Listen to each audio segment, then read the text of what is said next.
बिस्मिल्लाहिर्रहमानिर्रहीम। अस्सलाम वालेकुम नाज़रीन, आप देख रहे हैं 92.8 विद सादिया अफसाल। नाज़रीन, एक तरफ जहांगीर खान तरीन साहब के ग्रुप की अगर बात करें, जिसको प्रेशर ग्रुप का नाम दिया गया जब ये ग्रुप बना, और जिसमें मजमूई तौर पर 30 अरकान शामिल हैं।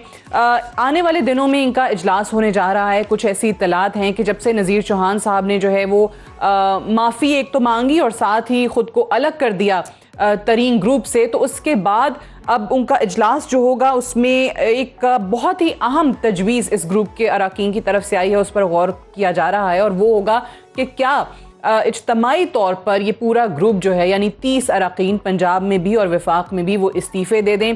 अब इसका भी पता चलेगा कि क्या हुकूमत के लिए किसी किस्म की कोई मुश्किल खड़ी हो सकती है। लेकिन कल की जो बड़ी अहम खबर थी परसों की, उसके बाद से हम देख रहे हैं कि हुकूमती अरकान की तरफ से भी और PMLN के लोगों की तरफ से भी प्रेस कॉन्फ्रेंसेस और उसके जवाब में मज़ीद प्रेस कॉन्फ्रेंसेस का सिलसिला जो है वो जारी है।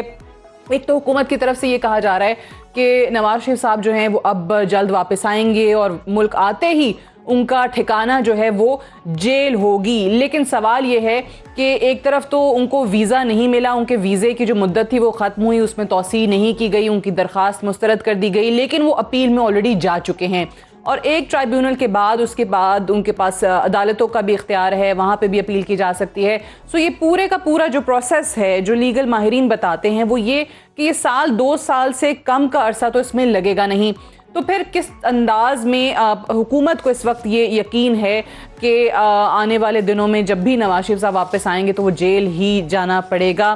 साथ ही साथ कुछ और सियासी मामलात भी हैं, जिस तरीके से PMLN के लिए कहा जा रहा है कि जी जो उनके 2 नैरेटिव्स की वजह से कन्फ्यूजन है वो बढ़ता ही चला जा रहा है, मुज़ाहमत और मुफाहमत को, वो तमाम मामलात की जानिब जाएंगे। फिर हुकूमत की परफॉर्मेंस को लेकर और आज दोबारा से EVM के बारे में बात की जा रही है, इलेक्ट्रॉनिक वोटिंग मशीन्स जो हैं कि आने वाले जो इलेक्शन हैं उन पे वो इल्ज़ामात ना लगें जो पाकिस्तान के हर इंतखाबात पर लगे हैं। हर इलेक्शन में हमारी ये हिस्ट्री रही है। तो उसके लिए क्या कोई ऐसा ज़ाब्ता कार तख्लीक दिया जा सकता है कि जिस पर तमाम सियासी जमातों का इत्तफाक हो। इन तमाम चीज़ों के हवाले से बात करेंगे। हमारे साथ इस्लामाबाद स्टूडियोज़ में फ़ारूक हबीब साहब मौजूद होंगे, पाकिस्तान तहरीक इंसाफ के सीनियर रहनुमा हैं, वज़ीर ममलिकत बराए इत्तलात व नशरियात, और सेनेटर आज़म नज़ीर तारड़ साहब हमारे साथ मौजूद हैं। आप आइनी और कानूनी माहिर भी हैं और सीनियर रहनुमा हैं PMLN के। बहुत शुक्रिया। सेनेटर आज़म नज़ीर तारड़ साहब, आप ही से पहले तो आगाज़ करना चाहूँगी। अब ये नवाज शरीफ साहब वाली ख़बर को लेकर पहले तो ज़रा इसको तफसील में समझा दीजिए, क्योंकि कल से हम देख रहे हैं कि कुछ अखबारों की कुछ स्टोरीज़ हैं कि नहीं, उनका जो पासपोर्ट था उसमें जो वीज़ा लगा था वो 10 साल का था, 6 साल की मुद्दत अभी बाकी थी। फिर रिजेक्शन के हवाले से भी मुख्तलिफ कयास आराइयाँ हैं। तो किन ग्राउंड्स पर, किस बुनियाद पर उनका ये जो वीज़ा में तौसीह की दरख्वास्त है वो मुस्तरद हुई है? जी सादिया, बहुत शुक्रिया। देखिए, मियाँ साहब का केस जो है वो आपने जैसे खुद ही बता दिया, उनका वीज़ा एक्सपायर नहीं हुआ, उनका वैलिड वीज़ा मौजूद है, वो मल्टीपल एंट्री वीज़ा है। लेकिन उसमें एक रिक्वायरमेंट होती है कि आपने उसको हर 6 माह के बाद जो होल्डर ऑफ वीज़ा है और जो विजिटर है UK में, उसने 6 माह के बाद एक दफ़ा एग्ज़िट करना होता है, चाहे वो 10 दिन का हो। यानी कि आपने एक गो में आप 6 माह से ज़ायद उस मुल्क में नहीं रहते। पहले भी उनकी एक्सटेंशंस होती रही हैं और ये एक रूटीन मामला है। उनका केस मुख्तलिफ है क्योंकि उनके जो वहाँ पे अराइवल है वो हेल्थ ग्राउंड्स पे है, और उसके साथ साथ अदालती हुक्म जो कि आज भी फील्ड में है, लाहौर हाई कोर्ट का हुक्म, जिसके तहत उन्होंने फ्लाई किया, जिस हुक्म के ताबे हुकूमत पाकिस्तान यानी वफाकी हुकूमत ने उनका नाम ECL से हटाया और उन्हें सफ़र की इजाज़त दी।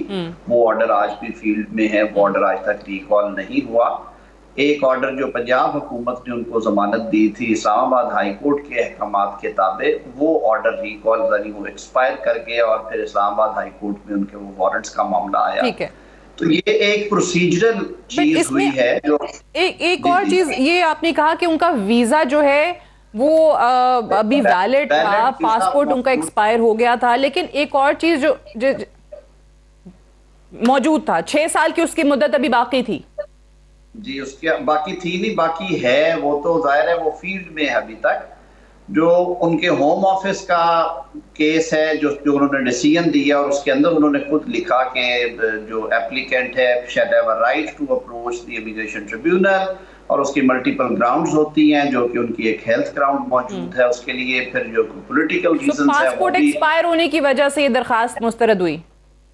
नहीं, ये 6 माह से जो उनका एक गो में 6 माह से जायद अरसे का कयाम है, उसकी वजह से एक्सटेंशन के लिए जो एप्लीकेशन गई वो हुई, और वो एक टेक्निकल उसकी रिजेक्शन है जो कि ट्रिब्यूनल में दुरुस्त हो जाएगी। ट्रिब्यूनल के बाद जैसे कि आपको वहाँ के इमिग्रेशन एक्सपर्ट्स कल भी टीवी पे बैठे रहे, मेरे अपने दोस्त हैं, हम खुद वहाँ पे पढ़ते रहे हैं, और ये रूटीन में चीजें होती हैं उनके इमिग्रेशन ट्रिब्यूनल्स के बाद, फिर रेगुलर कोर्ट्स में उसको चैलेंज किया जा सकता है, उनका जुडिशियल रिव्यू हो सकता है। तो वो अभी ऐसी कोई सूरत हाल नहीं है कि उन्हें अच्छा, अब एक और चीज, अब एक तो आपने कहा कि बड़ा अहम पासपोर्ट एक्सपायर होने की वजह से भी उनकी ये दरखास्त जो है वो मुस्तरद नहीं हुई, ना तो उनका वीजे की मुद्दत खत्म होने की वजह से आप कहते हैं दरखास्त मुस्तरद हुई, उसमें जो टेक्निकल चीज थी, जो रिक्वायरमेंट थी कि अगर आपका 10 साल का वीजा है तो उसमें कुछ मुद्दत के बाद आपको 6 महीने का एग्जिट जो है वो शो करना होता है,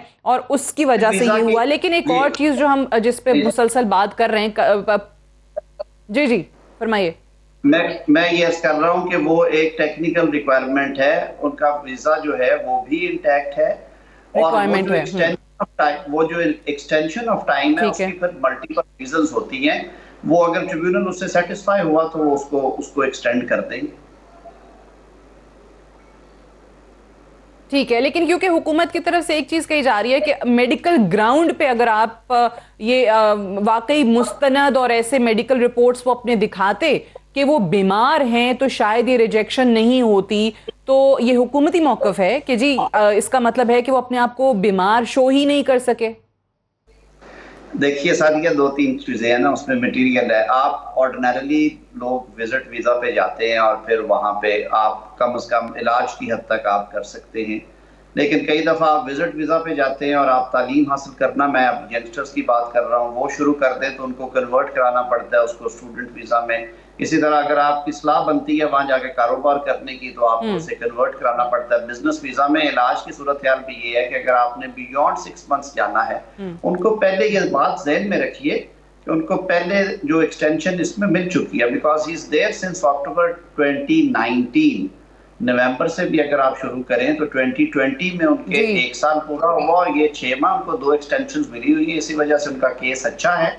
उसमें कोविड की वजह से उनकी जो 2 बेसिक सर्जरीज हैं वो एक्सटेंड होती रही हैं, यानी कि वो नहीं हो सकी। जो उनकी एक माइक्रो सर्जरी होनी है उसके हवाले से जो उनकी ये कैरोटिड आर्टरीज हैं उनकी नैरोइंग की वजह से वो अभी वो सर्जरी सजेस्ट नहीं कर रहे हैं। Got your point. ठीक है, उनका वीजा भी इंटैक्ट है फरूक हबीब साहब, उनका पासपोर्ट एक्सपायर होना भी वजह नहीं बना है। वो कहते हैं टेक्निकल रिक्वायरमेंट है 6 महीने के एग्जिट की जो होती है। तो आप लोग किस चीज पे खुश हैं? आपको कैसे लग रहा है कि साबिक वजीर आजम जो है वो कल ही वापस आ जाएंगे मुल्क में और आप उनको जो है वो जेल में डाल देंगे जैसे इमरान खान साहब को एहसास हुआ अपनी गलती का? बात ये, तारड़ साहब एक कानूनदान भी हैं और जाहिर बात है चले PMLN की तरफ से उन्हें सेनेटर भी बनवाया गया है, लेकिन बहसीयत एक कानूनदान जो है जाहिर बात है जो अदालती फैसले हैं उन फैसलों के ऊपर भी मेरे ख्याल में बात होनी चाहिए। बुनियादी तौर पर मामला क्या है? बुनियादी तौर के ऊपर इनको कोर्ट्स ने बेल दी इलाज की गर्ज के लिए 8 हफ्तों की इस्लामाबाद हाई कोर्ट ने, और जब हमने उसके ऊपर शर्त रखी जब ECL से नाम निकालने के वक्त कि आप सिक्योरिटी बॉन्ड जमा करवाएं, ये लाहौर हाई कोर्ट चले जाते हैं, उसको चैलेंज कर देते हैं उस ऑर्डर पे। शहबाज शरीफ की गारंटी आ जाती है मियाँ साहब इलाज करवा के जो है वो वापस आ जाएंगे विद इन द 4 वीक्स। खैर वो 4 वीक्स तो गुजर के अब 2 साल होने को है, मियाँ साहब वापस नहीं आए। बुनियादी तौर के ऊपर अदालत ने इनकी ही दायर की गई अपीलें ख़त्म की और उनकी सज़ाएँ बहाल कर दी। अब मियाँ साहब जो हैं वो सियासत उनकी पार्टी जो है वो पाकिस्तान में कर रही है। मियाँ साहब को अदालतों से करप्शन पे सज़ा हुई है, वो वहाँ पर वापस नहीं आ रहे। अब क्या हो रहा है, इससे बड़ी और शर्मिंदगी क्या होगी? ये टेक्निकल ग्राउंड नहीं है, ये रिक्वायरमेंट है वहाँ की। अगर आप 6 माह से जायद वहाँ पर एक वीज़ा के ऊपर, विजिट वीज़ा के ऊपर आप गुजार रहे हैं, इनके पास विजिट वीज़ा है, वो लॉ ऑफ लैंड है कि आप 6 माह से ज़्यादा विजिट वीज़ा के ऊपर नहीं रह सकते। अच्छा। तो कोविड के दौरान वहाँ पर जो भी मामला थे उन्होंने नहीं पूछा, ये दरख्वास्त खुद देने गए हैं। इन्होंने खुद दरख्वास्त दी कि हमारा यहाँ पर जो स्टे है उसके अंदर एक्सटेंशन की जाए, जो उनके होम डिपार्टमेंट ने according to the law of the land 6 महीने आप कहते हैं कि नहीं बाहर जाना चाहते कर दी है। इससे बड़ी शर्मिंदगी लेकिन क्या अगर हो वो चाहें, सकती आप है? ये भी तो देखें ना कि 3 बार के वो साबिक वजीर आजम हैं, उनके इतने रिसोर्सेज हैं, ताल्लुकात हैं, तो वो कहीं भी जा सकते हैं 6 महीने के लिए। कौन सी बड़ी बात है उनके लिए? नहीं, बुनियादी किसी भी मुल्क जा सकते हैं। हमारा पॉइंट क्या है? हमारा पॉइंट ये है कि ये शख्स जो बाहर बैठे हैं, ये पाकिस्तान के कानून से भागे हुए हैं, भगौड़े बन के, इश्तिहारी बन के वहां पर मौजूद हैं। यहाँ की अदालतें तो उन्हें बुला रही हैं कि आप यहाँ वापस आए। वह यहाँ वापस आकर जो आपने इलाज करवाना था वो इलाज आपका नहीं हुआ, और अगर आपका इलाज का आपके डेली प्लेटलेट्स काउंट्स आते थे, डेली आपकी तबीयत के बारे में अपडेट्स दी जाती थी जब आप बाहर जाना थे, अब वहाँ पर आप पोलो मैच देख रहे हैं, वहाँ पर आप हाइड पार्क में वॉक कर रहे हैं, वहाँ पर आप रेस्टोरेंट्स के अंदर बैठे मज़े मज़े के खाने खा रहे हैं, तो इसका मतलब ये है कि आप पाकिस्तान के कानून की, पाकिस्तान के आइन का, उसका आप मजाक उड़ा रहे हैं, आप उसको मानते नहीं हैं। ये वो सवालात हैं जो इनसे पाकिस्तान की कौम भी पूछती है। आपकी हुकूमत इस हद तक तो कह सकती है कि देखिए जी ये बाहर भागे में हैं, आप उनको क्या कहते हैं, इश्तिहारी कहते हैं, भगौड़ा कहते हैं, पता नहीं क्या क्या नाम देते हैं, अदालतें कहती हैं, लेकिन आप उनको मजबूर नहीं कर सकते आने के लिए। अब आप सिर्फ बयानात ही दे सकते हैं, आप उनको खुद तो ला नहीं सकते ना। अब उनकी मर्जी है, वो प्रोसेस भी उनका चलेगा, साल 2 साल 3 साल। देखें ये मर्जी की बात, ये बड़ा आसान काम, हम कैसे कह सकते हैं, कैसे आएंगे हम कैसे, उनका तो वो जो अपीलों का प्रोसीजर है उसमें 2 साल लग जाएंगे। देखें ये बड़ा आसान काम है। दुनिया के अंदर मुझे बताएं कौन से ऐसे लोग हैं जिनको सजाएं मिली हो और करप्शन की बुनियाद के ऊपर मिली हो, और उनको मीडिया के ऊपर बैठकर ग्लोरीफाई किया जा रहा हो, उनको जो है वो हम कहें, उनके लिए राहें निकालें कि भाई वो अपनी मर्जी करेंगे, वैसे करेंगे वैसे करेंगे। ये काम नहीं है। मामला क्या है? मामला ये है कि उनके पास अब कोई रास्ता बाकी नहीं है, उनको पाकिस्तान वापस आना चाहिए। ये क्या बात हुई कि आप कहेंगे नहीं हम यहां से नहीं, हमें कोई आसरा दे रहा, अपीलों में जा रहे हैं ना, वो तो कानूनी तौर पे जा सकते हैं, अपीलों के फैसले भी आ जाएंगे ना, लेकिन ये बुनियादी 2 साल बाद, लेकिन ये कोई जवाज नहीं है इनकी पार्टी के पास भी, ये कोई जवाब नहीं है। अच्छा जी कि उधर नहीं है तो हम किसी और मुल्क चले जाएंगे। इसका मतलब ये है कि पाकिस्तान के अंदर जिसका दिल करे चोरी करे, करप्शन करे, सजा हो, आप बीमारी की दरखास्त डालें, मुल्क से बाहर जाके इलाज करवाने चले जाएं। जो हजारों लोग यहाँ की जेलों में पड़े हैं, क्या उनको ये सहूलत मिली है? ये खुसूसी सहूलत तो आपके लिए मिली है, जैसे भी आपको मिल गई। अब आप खुसूसी सहूलत का इतना नाजायज फायदा ना उठाएं। एक शॉर्ट हमारे पास मौजूद है, उनकी जो राय नवाज शरीफ साहब के बारे में है, जो जिसमें उन्होंने कहा कि वो कायद भी नहीं है। क्या है वो, जरा सुनाइएगा। कि लीडर अब एक छोटा लफ्ज है, कायद भी छोटा लफ्ज है, नवाज शरीफ को हम अपना इमाम समझते हैं। आज़म नज़ीर तारड़ साहब, ये तो मरियम साहिबा के अल्फाज हैं नवाज शरीफ साहब के बारे में, पाकिस्तान के 3 बार के साबिक वज़ीर आज़म के बारे में, कि वो लीडर भी उनके लिए बड़ा छोटा लफ्ज़ है, कायद भी उनके लिए बड़ा छोटा लफ्ज़ है, उनको हम अपना इमाम समझते हैं। तो टेक्निकल चीज़ें, कानूनी चीज़ें वो अपनी जगह पर, उनका हक है एक के बाद दूसरे फोरम पर, दूसरे के बाद तीसरे फोरम पर जाकर वो अपीलें कर सकते हैं, लेकिन जिसको इमाम समझती है आपकी जमात, उनको तो फिर पाकिस्तान वापस आकर तमाम रिस्क से बावजूद यहाँ सियासत करनी चाहिए अवाम के दरमियान। देखिए सादिया, ये तो हर एक वर्कर की अपने लीडर के बारे में राय है और एक बेटी की अपने बाप के बारे में राय है, और बजा तौर पे वो हक बजानब है कि जो उनकी फीलिंग्स है वो लोगों के साथ शेयर करें, और वो हमेशा दिलेरी के साथ बात करती हैं। रही बात मियाँ साहब के, फारूक हबीब छोटे भाई हैं, लीडर बहुत बड़े हैं, ये तो सारी बातें उन्होंने दुरुस्त की, लेकिन मैं आपको बताऊं कि आज भी, क्योंकि मैं उस केस में 7 रोज मतवातर पेश होता रहा हूँ, जो लाहौर हाई कोर्ट के वो इस्लामाबाद हाई कोर्ट के या पंजाब गवर्नमेंट के हुक्म के ताबे बाहर नहीं गया है। वो लाहौर हाई कोर्ट जिसका ये जिक्र करते हैं कि शहबाज शरीफ साहब ने गारंटी दी कि वो 8 हफ्ते में, उस ऑर्डर को पढ़े प्लीज। उस ऑर्डर में लिखा हुआ है कि ये 8 हफ्ते के लिए हम प्राइमा फिशाए इनको पहली दफा 8 हफ्ते का कह रहे हैं, लेकिन in case if his treatment is not concluded and he remains under treatment and he is unable to travel back, एक पीरियोडिकल रिपोर्ट्स वो जमा करवाएंगे, और इसी वजह से वो रिपोर्ट्स आज तक जमा कराई जा रही हैं। और मैं ऑन रिकॉर्ड ये बात कह रहा हूं कि वो ऑर्डर अभी तक फील्ड में है, वो ऑर्डर रिकॉल नहीं हुआ। लिहाजा ये जो बातें हैं ना जी कि वो गए इतना कह के थे और फिर वो आए नहीं है, ये नहीं हुआ। वो रिपोर्ट्स आप कहते हैं जमा कराई जा रही हैं? बिल्कुल हो रही हैं, और लाहौर हाई कोर्ट का वो ऑर्डर आज भी फील्ड में है, वो मैटर पेंडिंग है। उसके साथ कुछ और मैटर्स भी उनके थे जो उन्होंने सारे इकट्ठे कर दिए और वो वहीं पे पेंडिंग है। अब रही बात कि उनकी वापसी की, देखिए मैं बतौर वकील बात कर रहा हूँ। अब एक लम्हे के लिए मुस्लिम लीग नून की बात या पीटीआई की बात हम छोड़ देते हैं। हमारे यहाँ जो कुछ हो रहा है अनफॉर्चुनेटली, और जिस तरह से वन साइडेड अकाउंटेबिलिटी होती है, और मियां नवाज शरीफ की कन्विक्शंस के बारे में जो दो बड़े बयानात आए, एक जज अरशद मलिक का माना कि जी वो खुफिया वीडियो थी। देखिए परसेप्शन इस तरह बनती है, किसको शक है कि अकाउंटेबिलिटी एक तरफा हुई? क्या मानव जब्बा केस अगले रोज क्लोज नहीं हुआ? क्या जहांगीर तरीन साहब का मामला क्लोज नहीं कर दिया गया, जिसमें ये कहते थे कि अरबों रुपए की टीटीज है और हमने इंसाफ करना है, हम नहीं किसी को छूट नहीं देंगे, एनआरओ नहीं देंगे? क्या रहीम यार खान के जो हमारे पॉलिटिशियंस हैं, वफाकी वुज़रा हैं, एक सूबाई वज़ीर खजाना है, दूसरे वफाकी वज़ीर है, क्या उन दोनों भाइयों के बताइए, ये जो आप कह रहे हैं, ये आपको लगता है कि ये वाली चीज भी अंडर कंसिडरेशन रही होगी, या अब जो आप अपील में जाएंगे तो इसको भी कंसिडर किया जाएगा कि भाई वो साबिक वजीर आजम हैं और वहां पर वो जो पॉलिटिकल विक्टिमाइजेशन वाला कार्ड है ये फायदेमंद होगा वहां पर? क्योंकि अभी तो सिर्फ और सिर्फ हम देखते हैं कि मेडिकल ग्राउंड की बुनियाद पे, मेडिकल ग्राउंड उनकी है ही है, लेकिन ये चीजें भी मैंने इसलिए कहा कि मैं तो बतौर वकील बात करूंगा कि मेरा बतौर वकील जो परसेप्शन है वो ये है कि हमारे यहाँ अनफॉर्चुनेटली अदालती फैसले भी ऐसे आए हैं जो कंट्रोवर्शियल रहे हैं और रहेंगे। इसी तरह ये कौन से मुल्क है, आप दुनिया की तारीख उठा के देख ले जहाँ पे 3 वज़राए आज़म के साथ ये सलूक हुआ है। एक फौजी आमर के खिलाफ सिर्फ एक जजमेंट आई है, वो आज तक इम्प्लीमेंट नहीं हो सकी। सुप्रीम कोर्ट ने हुक्म दिया, स्पेशल कोर्ट कॉन्स्टिट्यूट की, स्पेशल कोर्ट ने केस सुन के सजा सुना दी, लाहौर हाई कोर्ट ने उसको एक और फैसला देकर सस्पेंड कर दिया। ये अनोखे काम हुए यहाँ पे।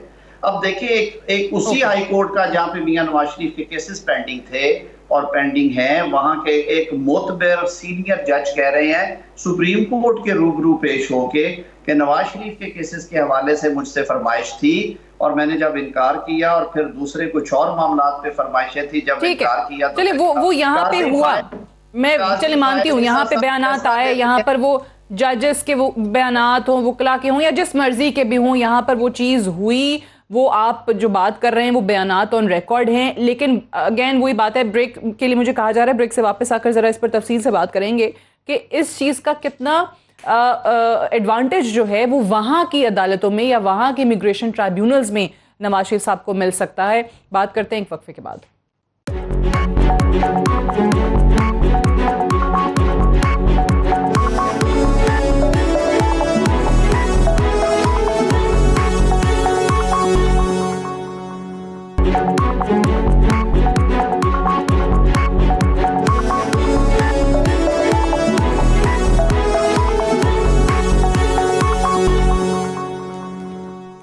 वेलकम बैक प्रोग्राम में एक बार फिर से खुशामदीद। फ़ारूक हबीब साहब, जो तारड़ साहब बात करें, बल्कि पूरी PMLN ऑब्वियसली आपको बार बार ही बताती है कि पॉलिटिकल विक्टिमाइजेशन है, जजेस के बयानात भी हैं, फिर आप लोग खुद से जो स्टेटमेंट्स देते हैं हुकूमत में होते हुए, आपको नहीं लगता कि इन तमाम स्टेटमेंट्स को, इन तमाम बयानात को वहाँ पर उनके फ़ायदे के लिए इस्तेमाल किया जा सकता है? देखिए बात यह है कि मैं इस बात से हैरान होता हूँ कि जो फ़ैसले इनको सूट करते हैं उन फ़ैसलों को ये कबूल कर लेते हैं, जो फैसले इनके खिलाफ आए हैं उन फैसलों के ऊपर ये सवालात उठाना शुरू कर देते हैं। अब मुझे आप ये बताएं, क्या इन्हीं अदालतों से शहबाज शरीफ को बेल्स नहीं मिली?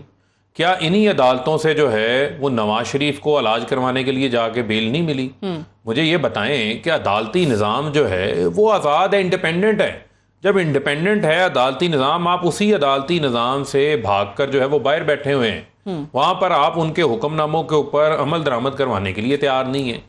फिर आप जब बात करते हैं, आप कहते हैं एहतसाब का सिस्टम टेंटेड है, फिर मुझे वो एहतसाबुर रहमान का ज़माना याद आ जाता है, फिर मुझे वो PMLN पीपल्स पार्टी का मुकमुका याद आ जाता है, फिर मुझे वो हुदैबिया पेपर का जो केस है वो याद आ जाता है, जिसकी एक दिन भी मेरिट के ऊपर हेयरिंग नहीं हुई थी, टेक्निकल ग्राउंड्स के ऊपर जो है वो केस बंद हो जाता है, और ओपन एंड शट टाइप के जो वो केसेस थे। अब मसला ये है कि इस मुल्क के लोगों का पैसा चोरी हुआ है, वो पैसा बाहर गया है। ये जो एवन फील्ड के महलात हैं, इस पूरी कौम ने देखा, ट्रायल हुआ, आपको बेशुमार मौका मिला, सवाए कतरी खत के। को कतरी खत मेरी इजाद तो नहीं थी ना, आपने माना ये आपके फ्लैट्स हैं, आपने कतली ठीक खत है। दिया, उसको अदालतों ने नहीं लेकिन- कबूल किया। ठीक है, लेकिन अगर वो आपकी देखें- जाली ट्रस्ट डीड को कबूल नहीं किया, मान लिया, आपकी फिर आप सारी कैसे बातें कह मान देते ली, हैं लेकिन निजाम मुझे बताएं टेंटेड कि अगर वो मेडिकल ग्राउंड से हट के पॉलिटिकल असाइलम के लिए जाते हैं कि जिस सियासी तौर पर उनको विक्टिमाइज किया जा रहा है, तो फिर तो ये फायदा उठा सकते हैं ना ट्राइब्यूनल में, वहां की अदालतों के अंदर। देखें, बात यह है कि इनसे किसी किस्म की भी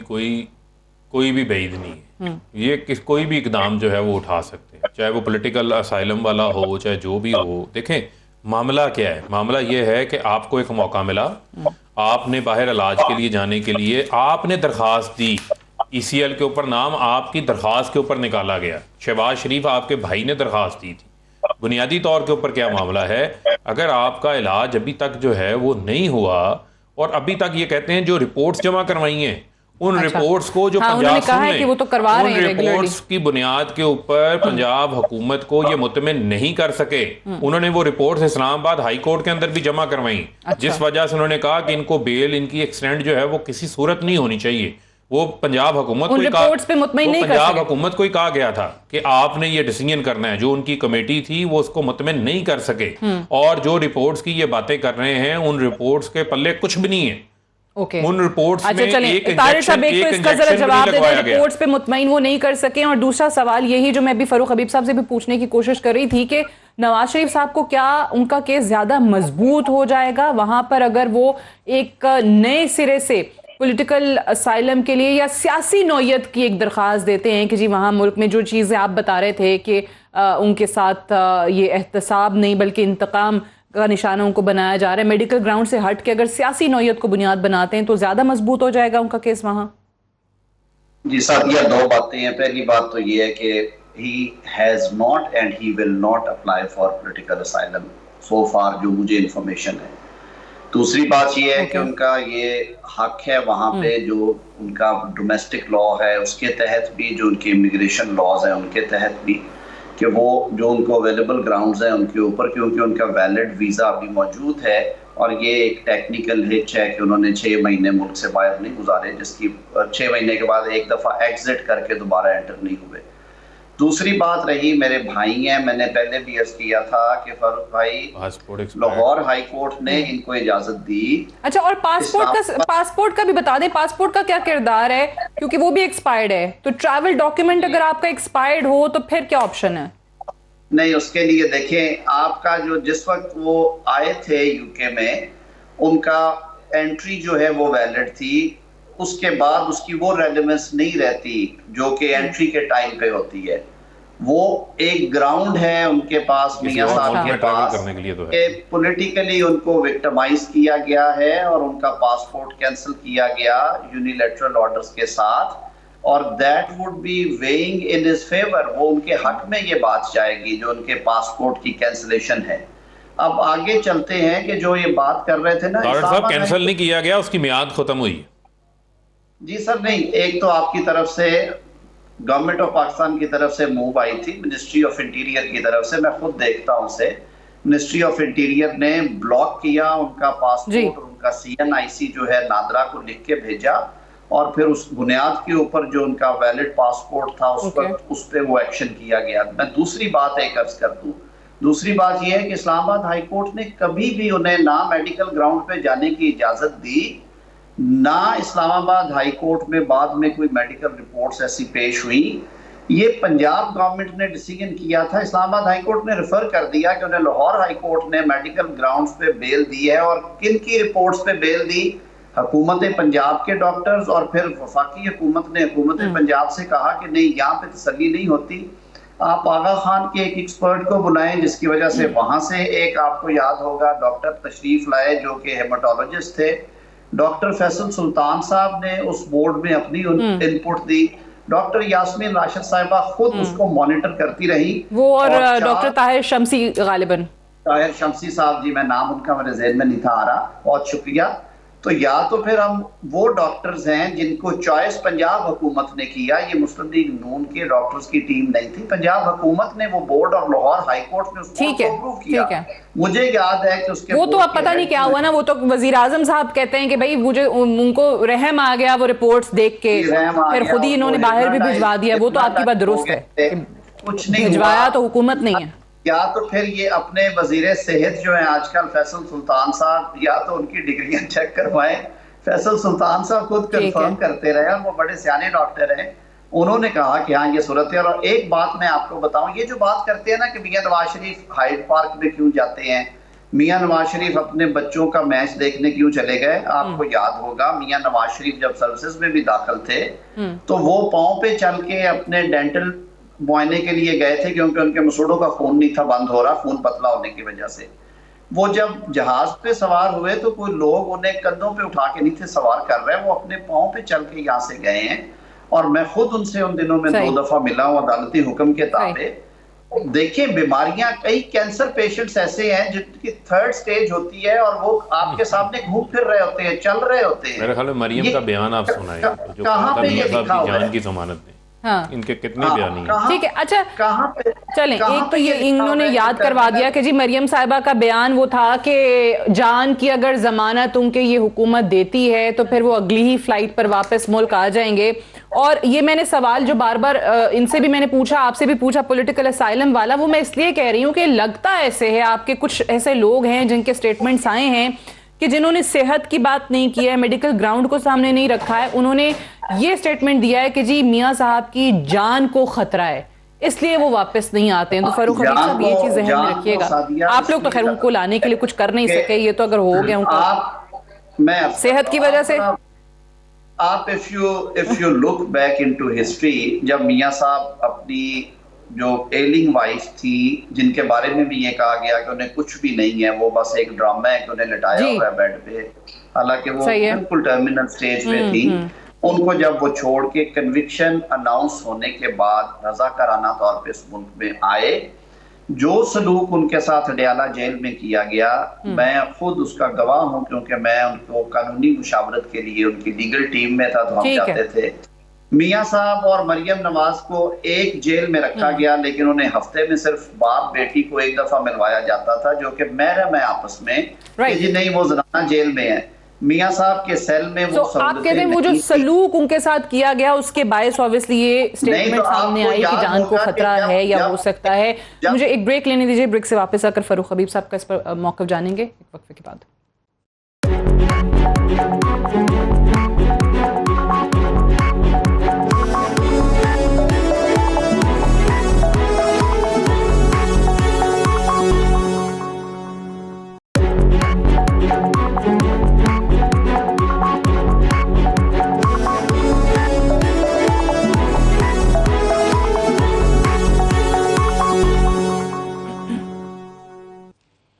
वेलकम बैक प्रोग्राम में एक बार फिर से खुशामदीद। नवाज शरीफ साहब वापस आते हैं या नहीं आते, ये बहस तो ऑब्वियसली चलती ही रहेगी, जैसे खुद PMLN के लोग बता भी रहे हैं, और लीगली भी उनका ये जो पूरा प्रोसेस है अपील का ये काफ़ी लंबा है। लेकिन साथ ही साथ उनकी गैर मौजूदगी में पार्टी में 2 नैरेटिव्स हैं, इस पर भी किसी को कोई अब शक नहीं रहा। खुद PMLN के बड़े सीनियर रहनुमा जो हैं वो प्रोग्राम्स में आकर ये बात करते हैं, TV पे आकर ये बात करते हैं कि बिल्कुल कन्फ्यूजन है, वर्कर को समझ नहीं आ रही कि किसके बयानिए के साथ जाना है। अब वो दोनों बयानिए क्या हैं, पहले तो ज़रा मैं चाहती हूँ मरियम साहबा का जो सॉर्ट है इस हवाले से वो सुना दें, फिर शहबाज शरीफ साहब की बात करेंगे। अगर मुज़ाहमत होगी तो मुफाहमत होगी। Power talks to power. Power जो है वो कमज़ोरी से बात नहीं करती। जहाँ आपने कमज़ोरी दिखाई वहाँ आपका दुश्मन आप पे अटैक करे। ट्रे में रख के आपको कभी कोई चीज़ नहीं मिलती, आपको अपना हक लड़के लेना पड़ता है, छीन के लेना पड़ता है। तो ये मरियम साहिबा का नैरेटिव है कि अपना हक जो है वो लड़के और छीन के लेना पड़ता है, पावर टॉक्स टू पावर, और मुज़ाहमत की वो बात करती हैं। लेकिन साथ ही साथ PMLN के जो सदर हैं शहबाज शरीफ साहब, वो क्या कहते हैं वो भी सुनाइए। ये जो बात आप कर रहे हैं मुफाहमत की और मज़ाहमत की, मेरी राय जो है, एक सोच है, गलती हम सबसे हुई। जहाँ पर सियासतदानों से भी देखें ना, हमने एक दूसरे की टांगें खींची हैं इन 72 सालों में, हम आलाकार बने हैं, उसमें हम सब शामिल हैं। इस हमाम में हम सब नंगे हैं। जो कुछ माजी में हुआ उससे सबक सीखते हुए हम आगे बढ़े। जो 72 साल की जो तारीख है उसमें गुम हो जाएं और कहें नहीं we have to take accountability first and then move forward. 2 ही रास्ते हैं ना, कि जो हुआ वो हुआ, उसका हम इदराक करें, उससे सबक हासिल करें, अपनी ज़ाती जो अना है चाहे कोई हो उसको मिटाएं।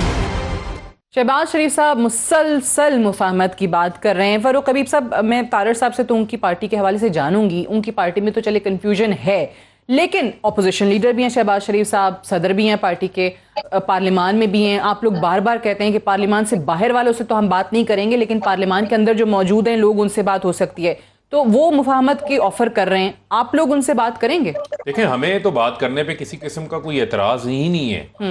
हम तो पहले इनको कह चुके हैं, प्राइम मिनिस्टर साहब ये कह चुके हैं कि हर कौमी मसले पे बात हो सकती है मासिवाए NRO के। NRO का मतलब ये है कि जो अकाउंटेबिलिटी के केसेस हैं उन केसेस को बंद कर दिया जाए और इनको जो है वो बिल्कुल फ्री हैंड दे दिया जाए, उसके ऊपर तो कोई बात नहीं हो सकती। जहाँ तक रही बात इलेक्टोरल रिफॉर्म्स के हवाले से, जहाँ तक रही बात अदालती निज़ाम के कवानीन को बेहतर करने के हवाले से, वो सबका पार्लियामेंट्री रोल है। पार्लियामेंट का काम क्या है? पार्लियामेंट में जो मुंतखब होकर आए हैं वो क्या बाइकआउट करने के लिए तो नहीं आए, वो तो सिर्फ और सिर्फ वहाँ पर कानून साजी के लिए आए हैं। तो हम चाहते हैं कि ये वहाँ पर आएँ और वहाँ पर अपना किरदार अदा करें। और प्राइम मिनिस्टर साहब ने, जिस पे हमेशा बहुत सालों से इशू रहा है, जो बना रहा है कि हर इंतखाबात में आप कहते हैं धांधली हो गई है, तो EVM वाली उसको तो रिजेक्ट कर दिया उन्होंने। देखें, ये इशू ये है कि EVM को तो अभी इन्होंने देखा ही नहीं ना, देखे बगैर ही रिजेक्ट कर रहे हैं। जब ये इस किस्म की बातें करते हैं तो फिर उससे इनके बारे में एक राय कायम हो जाती है कि ये शायद जो है वो ठप्पा माफिया इनको सपोर्ट है। अच्छा। या इनको जो बैलेट पेपर स्टफिंग है वो इनको सूट करती है, या जो मैनुअल जिसके अंदर ह्यूमन इंटरवेंशन बहुत ज़्यादा है वो इनको सूट करती है। ये सवालात फिर इनके हवाले से खड़ा होना शुरू हो जाते हैं। अब देखें, दुनिया ट्रांसफॉर्म कर रही है, डिजिटलाइजेशन का ज़माना आ गया है, पूरी 20 ममालिक के अंदर EVM है। दुनिया के 120 ममालिक के अंदर ओवरसीज को वोटिंग राइट है। यहाँ पर ओवरसीज को वोटिंग राइट क्यों नहीं हम दे सकते? सुप्रीम कोर्ट का फैसला है कि आपने उनको जो है वो वोटिंग राइट देना है, उसके लिए निजाम वज़ा करना है। तजवीज़ आई थी ना कि मुख्तस कर दें हम नशिस्तें 4-5 उनके लिए। फिर गैर आईनी बात है ना। अच्छा। आइन आपका क्या कहता है कि जिसके पास आपका NIC है, जिसके पास आपका नाइकॉप है, वो जहाँ का रहने वाला है उसका वोट तो वहाँ पे दर्ज है, वो अपना वोट वहाँ पे कास्ट करेगा। आप ये महदूद कैसे कर सकते हैं कि जी 2 हलकों में आप पूरे ओवरसीज आके वोट डाल दें?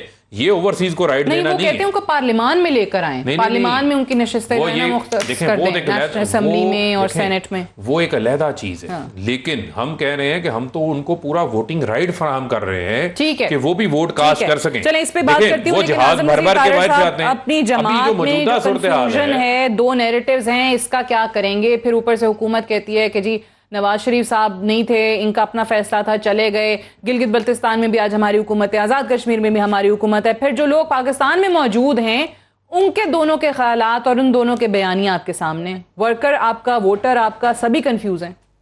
देखिए सादिया, सियासत में अगर एक यक जुबान बात हो तो मेरा ख्याल है सियासत का हुस्न जो है ना वो खत्म हो जाता है। पार्टी के अंदर भी रहते हुए अपनी राय रखना जो है वो आपका जमहूरी हक है।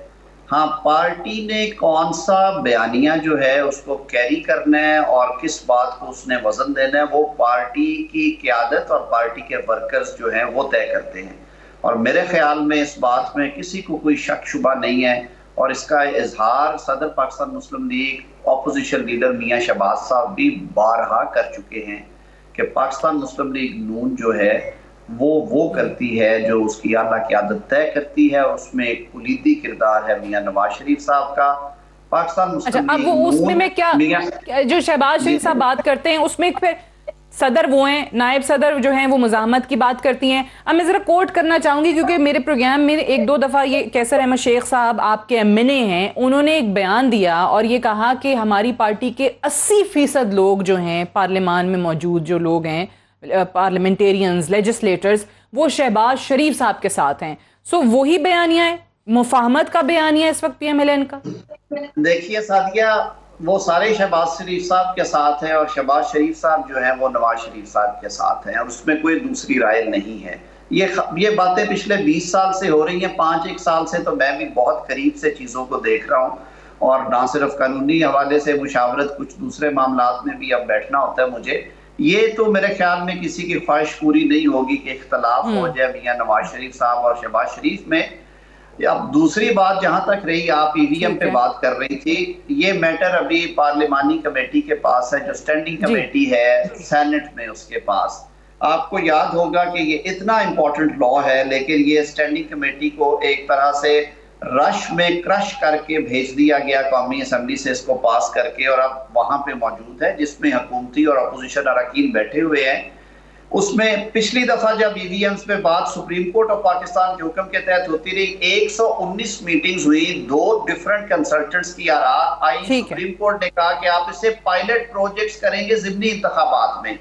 हुकूमत को आए हुए 3 साल हो गए हैं, किसी एक ज़िमनी इंतखाब में मासवाए 2018 अक्टूबर के, जहां पे सिर्फ 100 मशीनें इस्तेमाल की गई एक हल्के में, और वो भी मखसूस वोटों के लिए, जिनकी टोटल तादाद 1800 कुछ थी, ये तजर्बा नहीं किया गया।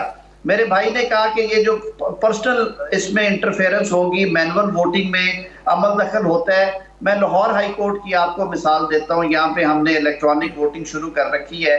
हर साल प्रॉब्लम्स आती हैं, और अभी भी जो हमारे बहुत सारे सीनियर लॉयर्स हैं और कई दोस्त जो बाहर से आते हैं, वो जो वॉलंटियर्स वहाँ पे काम कर रहे होते हैं, उन्हें कहते हैं कि बेटा आके ईवी मशीन्स में इश्यूज नहीं है, प्रॉब्लम्स नहीं है, ये कहना भी गलत है। अनफॉर्चुनेटली मेरे पास टाइम बिल्कुल खत्म हो गया है। बायोमेट्रिक होगा इनके पास, बायोमेट्रिक ईवीएम नहीं। ओके चलें, I have to wind up. इस डिस्कशन को हम किसी और प्रोग्राम के लिए उठा रखते हैं। बहुत शुक्रिया फरूख हबीब साहब आपका और सेनेटर आज़म नज़ीर तारिर साहब का प्रोग्राम में ज्वाइन करने के लिए। That's all for tonight. I will see you tomorrow इंशाल्लाह। इजाज़त दीजिए, खुदा हाफिज़।